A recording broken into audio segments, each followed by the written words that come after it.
स्वर्ग जाने का असली हकदार कौन है? पृथ्वी पर कोई ऐसा प्राणी नहीं है जिसे मृत्यु का सामना न करना पड़े। जो दुनिया में आया है उसे एक निश्चित अवधि पूरी करने के बाद दुनिया से जाना है। मृत्यु को रोक नहीं सकते, लेकिन अपने कर्मों से इसे संवार जरूर सकते हैं।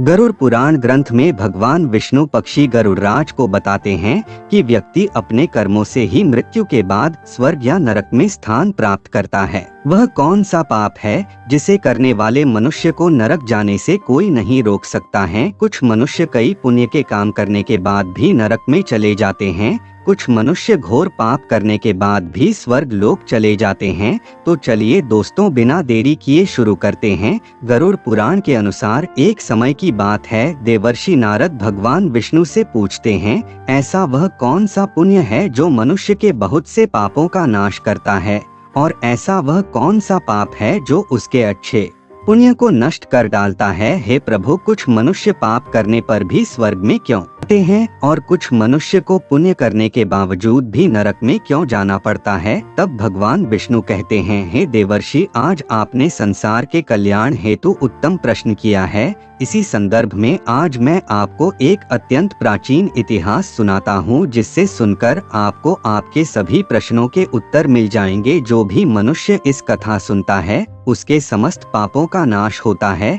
देवर्षि कहते हैं, हे प्रभु, आपके मुख से इस कथा को सुनना मेरा सौभाग्य है। मैं इस कथा को ध्यान से पूरा अवश्य सुनूंगा और इसका प्रचार करूंगा। भगवान विष्णु कहते हैं, हे देवर्षि, पूर्व काल की बात है। एक नगर में एक ही समय पर 4 मनुष्यों की मृत्यु हो जाती है और वे सभी मृत्यु के पश्चात यमलोक में पहुंच जाते हैं। यमलोक पहुंचने पर वहां का दृश्य देखकर वे सभी भयभीत हो जाते हैं। उनका अंगरंग कांपने लगता है। यमलोक में विशालकाय आकार वाले यमराज सोने से बने सिंहासन पर विराजमान होते हैं। उनके पास चित्रगुप्त बैठे होते हैं, जिनके पास सभी प्राणियों का लेखा जोखा रखा हुआ है। यम के दूत प्राणियों को आगे धकेल रहे होते हैं। कुछ मनुष्य जोर जोर से विलाप कर रहे होते हैं, तो कुछ मनुष्य अत्यंत प्रसन्न होकर चल रहे होते हैं। स्वर्ग के द्वार से सुंदर प्रकाश दिखाई पड़ रहा होता है, तो वही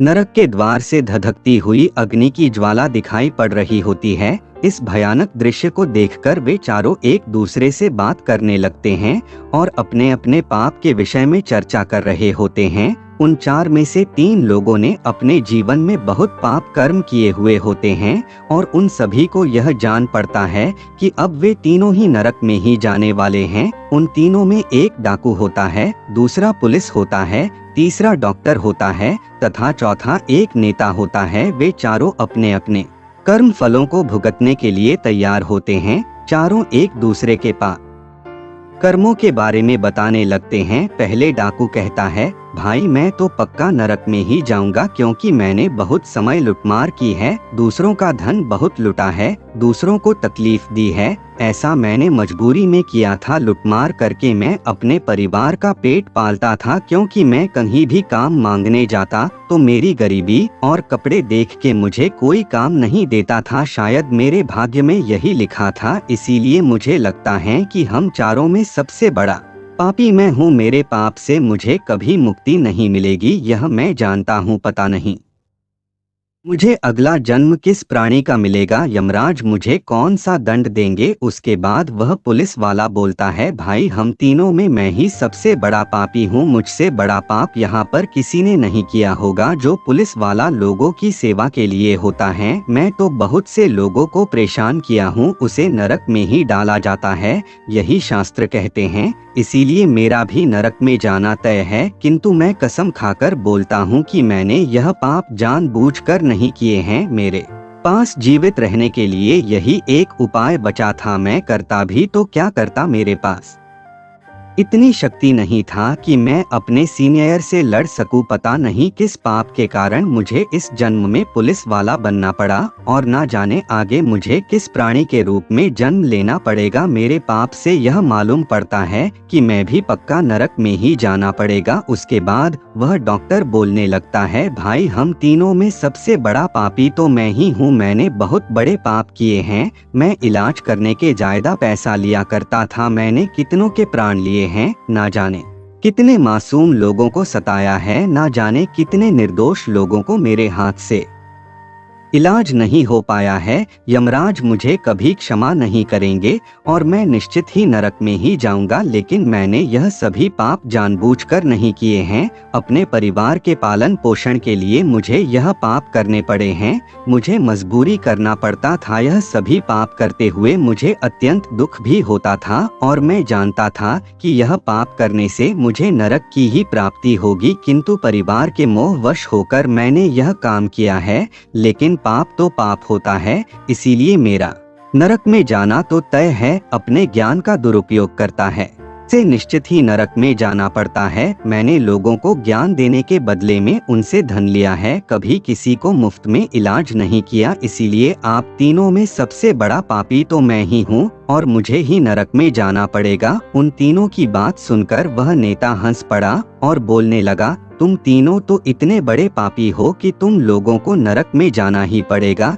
तुम लोगों ने घोर पाप किए हैं और इसीलिए यमराज तुम लोगों को कभी माफ नहीं करेंगे। यहाँ पर मौजूद मैं अकेला ही सबसे अधिक पुण्यवान हूँ। मैंने अपने जीवन में बहुत पूजा पाठ किया है, ब्राह्मणों को दान दक्षिणा दी है। मैंने मृत्यु से पूर्व गाय का दान भी किया है और अब मेरे सभी पुत्र पौत्र मेरी आत्मा की मुक्ति के लिए बड़े कार्यक्रम का आयोजन कर रहे हैं। वे मेरे लिए श्राद्ध दान तर्पण कर रहे हैं, यज्ञ कर रहे हैं। इसीलिए मैं सबसे अधिक पुण्यवान हूँ। मेरी 3 पत्नियां और 7 पुत्र हैं। इतने लोग मेरी मुक्ति के लिए उपाय कर रहे हैं।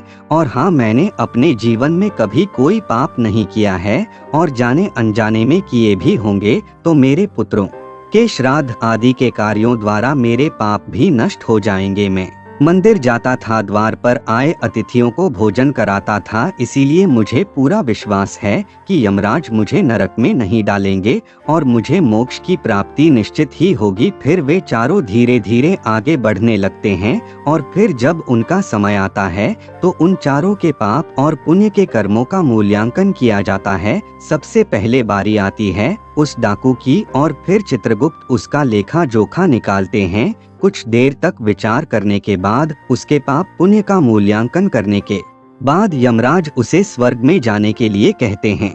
इस निर्णय को सुनकर डाकू आश्चर्य में पड़ जाता है और बड़ी ही प्रसन्नता से वह स्वर्ग के दरवाजे की ओर चला जाता है। अब समय आता है पुलिस की। चित्रगुप्त उस पुलिस का भी लेखा जोखा निकालते हैं और कुछ देर तक विचार करने के बाद उसके पाप पुण्य का मूल्यांकन करके यमराज उसे भी स्वर्ग में जाने के लिए कहते हैं। इस निर्णय को सुनकर वह पुलिस भी आश्चर्य में पड़ जाता है। उसे यमराज के निर्णय पर विश्वास नहीं होता है और वह बिना कुछ कहे ही बड़ी ही प्रसन्नता के साथ स्वर्ग के द्वार की ओर चला जाता है। फिर बारी आती है उस डॉक्टर की। चित्रगुप्त उसके भी कर्मों का लेखा जोखा निकालते हैं और कुछ समय विचार करके उसके पाप पुण्य का मूल्यांकन करके यमराज उसे भी स्वर्ग में जाने के लिए कहते हैं। इस निर्णय को सुनकर वह डॉक्टर भी सोच में पड़ जाता है और बड़ी ही प्रसन्नता के साथ वह स्वर्ग के द्वार की ओर निकल जाता है। उन तीनों को स्वर्ग में जाता देख वह नेता बहुत दुखी और क्रोधित हो जाता है। वह सोचने लगता है कि यह कैसा न्याय है, इन पापियों को स्वर्ग जाने का मौका मिल रहा है, फिर मैंने जो पुण्य के काम किए हैं उनका क्या, पापी और पुण्यवान एक ही जगह पर चले जाएंगे तो पुण्य करने का फायदा ही क्या। फिर उस नेता को यम के दूत जोर से धकेल देते हैं और कहते हैं, अरे पापी तू आगे चल, तुझे नरक में डाला जाएगा, यमराज तुझे माफ नहीं करेंगे। यह सुनकर वह नेता भयभीत हो जाता है और कहने लगता है, हे यम दूतों, मैं तो स्वर्ग में जाऊंगा, मैंने कोई पाप नहीं किया है, मैंने जीवन में बहुत पुण्य किया है, देख लेना यमराज मुझे स्वर्ग में ही भेजेंगे। फिर वह नेता यमराज के सामने आकर खड़ा हो जाता है। चित्रगुप्त उसके कर्मों का लेखा जोखा देखते हैं, उसके पाप पुण्य के कर्मों का मूल्यांकन करते हैं तो उसके पाप का पलड़ा भारी हो जाता है और यमराज उस नेता को कहते हैं, अरे दुष्ट, तूने तो बहुत बड़ा अपराध किया है, तू तो नरक में जाने के ही योग्य है। इतना सुनते ही वह किसा थरथर कांपने लगता है और यमराज से कहता है, हे धर्मराज, यह अन्याय है, मैंने तो जीवन में कोई पाप नहीं किए हैं और पुण्य ही किए हैं, आप मुझे नरक में क्यों डाल रहे हैं। और मुझसे पहले जो 3 लोग गए थे वे तो घोर पापी थे, उन्होंने बड़े बड़े पाप और अपराध किए हैं, उन्हें तो आपने स्वर्ग में डाल दिया है।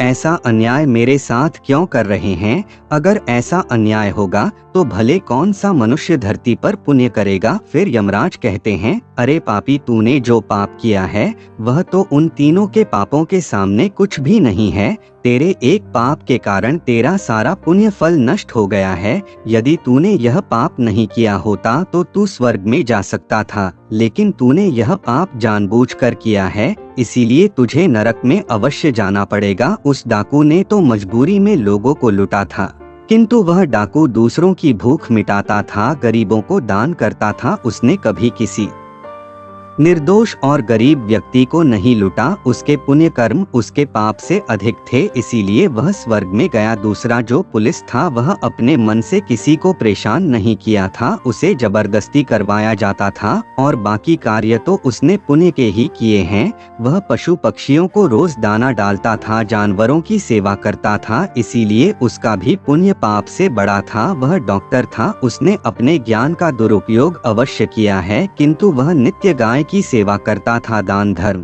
करता था, इसीलिए उसके भी पुण्य पाप से अधिक थे और वह भी स्वर्ग में ही गया। न सुनकर वह नेता बोलता है, हे धर्मराज, इन तीनों ने जो भी पुण्य किए हैं वह तो मैंने भी किए हैं, बल्कि उनसे ज्यादा किए हैं। फिर भी मैंने ऐसा कौन सा पाप किया है जो मुझे नरक में भेजा जा रहा है? यमराज कहते हैं, हे दुष्ट, याद कर, तूने उस अबला विधवा नारी पर गलत लांछन लगाया था कि उसने तेरे घर पर चोरी की है, और इसके साथ ही तूने उसके ऊपर कई अन्य गलत लांछन लगाए थे। उसे व्यभिचारिणी और वेश्या कहकर उसके चरित्र का हनन किया है और राजा ने उसे सत्य समझकर उस अबला विधवा नारी को मृत्यु दंड दे दिया था। हे पापी मनुष्य, ब्रह्मा हत्या, चोरी, मदिरापान आदि प्रकार के घोर पापों से भी प्रायश्चित करके मुक्त हो सकता है, किंतु दूसरों पर गलत लांछन लगाने पर कोई प्रायश्चित नहीं है। जो दूसरों पर गलत आरोप लगाता है, सत्य जानकर भी दूसरों को झूठ कहकर उनके पर दोष डालता है, वह तो सबसे बड़ा पापी है। उसके द्वारा किए गए सभी पुण्य नष्ट हो जाते हैं, इसीलिए तूने जितने भी पुण्य किए हैं वे सभी उस एक पाप के कारण नष्ट हो गए। फिर यमराज यमदूतों को कहकर उस पापी नेता को नरक ले जाने के लिए कहते हैं और वह नेता रोता हुआ नरक के मार्ग पर चलने लगता है। इस प्रकार से उन तीनों ने पाप करके भी उन्हें स्वर्ग की प्राप्ति हुई है, किंतु उस नेता ने जघन्य अपराध किया है। कभी किसी स्त्री की दुर्बलता का फायदा नहीं उठाना चाहिए। पराई स्त्री को सदैव ही माता समझना चाहिए। जो पराई स्त्रियों पर गलत दृष्टि डालता है उसे पाप ही लगता है। जो विधवा दुखिया स्त्री को सताता है उसे महापाप लगता है, उसे नरक में जाना पड़ता है। यह प्राचीन कथा जीवन के नैतिक पहलुओं पर प्रकाश डालती है और यह बताती है कि कैसे हमारे कर्म हमारे जीवन को आकार देते हैं। कथा में वर्णित पात्रों के अनुभव हमें यह सिखाते हैं कि केवल बाहरी कर्म ही नहीं बल्कि हमारे इरादे और नियत भी महत्वपूर्ण होते हैं। इस कथा के अनुसार डाकू, पुलिस और डॉक्टर ने अपने अपने कर्मों के लिए पश्चाताप किया और उनके कर्मों के पीछे की मजबूरियों को समझा गया। इसके विपरीत नेता ने अपने पुण्य कर्मों पर घमंड किया और अपने पापों को नकारा। एक ही गलत काम किया जो कि महापाप में आता है। इसलिए यह संदेश देता है कि अहंकार और अज्ञानता वास्तव में बड़े पाप हैं जो अच्छे कर्मों को भी नष्ट कर सकते हैं। इस प्रकार यह कथा हमें यह सिखाती है कि सच्चाई, विनम्रता और अच्छे इरादे ही वास्तविक पुण्य हैं जो अंततः हमें उच्चतर आध्यात्मिक स्थान तक ले जा सकते हैं। यह भी बताता है कि किसी भी पाप को अच्छे कर्मों और नेक नियत से मिटाया जा सकता है। इस कथा का सार यह है कि हमारे कर्म ही हमारे जीवन की दिशा निर्धारित करते हैं और हमें अपने कर्मों के प्रति सचेत रहना चाहिए। इस प्रकार की कथाएं हमें जीवन के गहरे सत्यों को समझने में मदद करती हैं और हमें अच्छे कर्म करने की प्रेरणा देती हैं। यह हमें यह भी बताती हैं कि हमारे कर्म ही हमारे भविष्य को आकार देते हैं और हमें अपने कर्मों के प्रति जागरूक रहना चाहिए। इसलिए हमें हमेशा अच्छे कर्म करने चाहिए और अपने इरादों को शुद्ध रखना चाहिए। आपको यह कथा पसंद आई होगी। वीडियो को लाइक जरूर करें और कमेंट में जय श्री राम अवश्य लिखें। साथ ही चैनल को सब्सक्राइब करें। आप सभी का धन्यवाद।